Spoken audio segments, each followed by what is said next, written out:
What if one of the greatest fantasy authors of all time warned us in 1945 about the exact dangers we face today? Surveillance, transhumanism, the death of truth. C.S. Lewis saw it coming. You know him as the creator of Narnia, but in that hideous strength, he peeled back the mask of modern progress and exposed something far darker, a system that promises utopia but quietly erases what it means to be human. This isn't just fiction, it's prophecy. And if you've never heard of it, you need to, because the world Lewis warned us about, it's no longer science fiction, it's here. Today we explore the life of a man who walked through atheism, war, love, grief and wonder, C.S. Lewis. You may know him for Narnia, but stay with us and you'll see how he became one of the most prophetic voices of our time.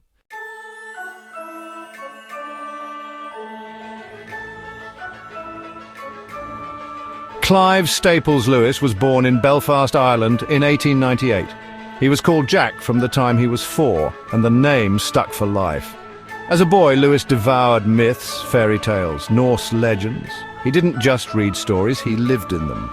With his older brother Warnie, he invented an imaginary world called Boxen, a land of talking animals and epic adventures, a foreshadowing of a wardrobe, a lamppost and a lion yet to come. But joy didn't last. At just 9 years old, Lewis lost his mother to cancer.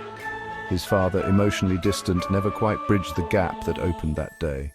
He was sent away to harsh English boarding schools that left scars deeper than he admitted.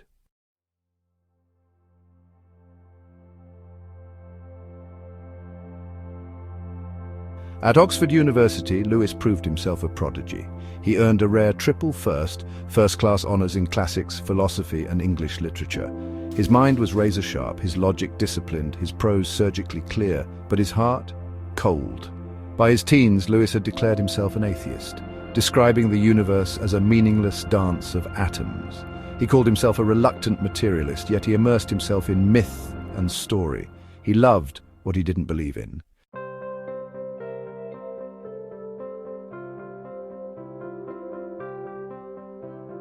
That inner tension between reason and imagination, between logic and longing, would eventually break.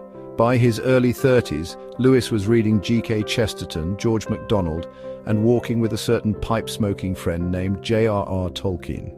On a walk through the grounds of Magdalen College, Tolkien and another friend challenged him.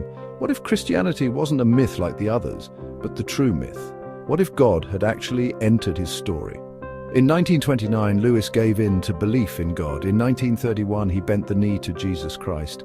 I gave in and admitted that God was God, perhaps the most dejected and reluctant convert in all England.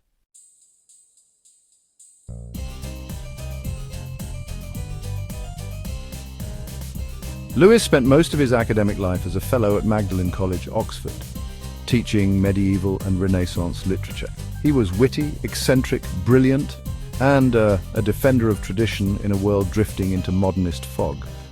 In the 1930s and 40s, he met with friends in a little group called the Inklings, where stories like The Lord of the Rings and The Chronicles of Narnia were read aloud over pints and pipes. But Lewis wasn't just talking fantasy. He was waging war, intellectual war, against materialism, relativism, and the idea that science alone could save us.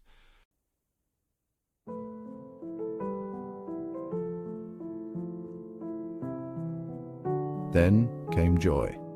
Joy Davidman, a Jewish-born, atheist-turned-Christian poet from New York. She was brilliant, bold, divorced, and a mother of 2, and Lewis was intrigued. What began as intellectual friendship turned into something more. They married, first legally, then spiritually, just as she was diagnosed with cancer. They had only a few years together. Joy's death in 1960 devastated Lewis. He poured his pain into a slim, raw volume called A Grief Observed, published anonymously. Her absence is like the sky, spread over everything.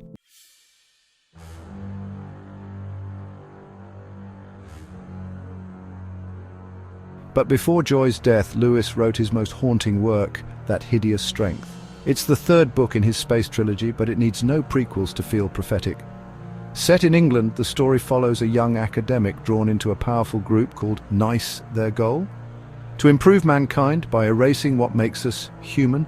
The organization speaks of efficiency, science and progress, but underneath, it's a mask for something demonic. They aim to abolish family, gender, love, even death itself. They want to liberate man by unmaking him. Sound familiar? Lewis saw it all coming. The rise of technocracy, the use of science as ideology, the dehumanization of society in the name of progress, and the abolition of man. His phrase, not Orwell's. In the end, the resistance isn't a military force. It's a handful of ordinary people clinging to truth, love, and humility, fighting not with bullets but with virtue.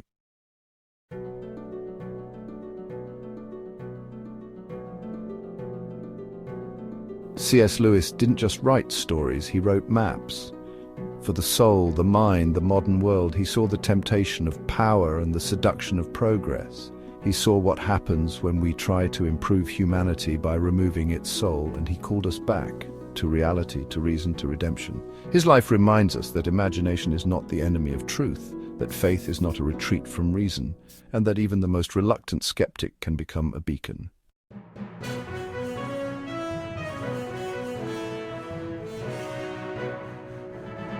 Thank you for listening to Keep Our Heroes Alive. If this episode moved you, share it. And if you want to awaken ancient wisdom in a world forgetting its soul, subscribe, leave a review, and join us again. Take a look at the description for some cool products that will help me keep making content. Until next time, stay awake, stay human, and keep our heroes alive.